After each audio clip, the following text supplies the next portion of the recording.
और ख़वातीन हज़रात, आपको बताएं कि सऊदी अरब ने उम्रे के हवाले से नई पाबंदी का ऐलान जारी कर दिया और सऊदी हुकूमत की जानिब से उम्रा ज़ायरीन के लिए नई पाबंदी आयद कर दी गई है। पाबंदी से मुतालिक क्या तफसीलात है आपको बताने जा रहे हैं इस रिपोर्ट में। आगे बढ़ेंगे तमाम तर देखने और सुनने वालों से गुजारिश है कि चैनल को सब्सक्राइब करना मत भूलें और वीडियो को लाइक और शेयर भी करें।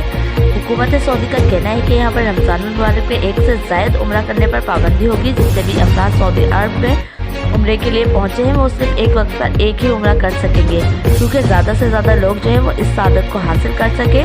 सऊदी वज़ारत हज और उम्रे की जानिब से जारी करदा बयान के मुताबिक बताया गया है कि एक से ज़ायद उम्रे अदा करने पर पाबंदी है और इसका मकसद ये है कि हर शख्स को जो है वो उम्रा अदा करने का मौका मिल सके।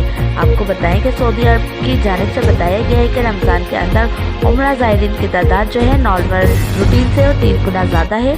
लाखों की तादाद में लोग मौजूद हैं, लिहाजा ऐसा सिस्टम मुहैया करना होगा जिसकी वजह से तमाम तर लोगों को ऐसी सादत हासिल हो सके और वो भी उम्रे की अदायगी कर सके। मज़ीद क्या तफसीलात होंगी फराहम करेंगे नई अपडेट में।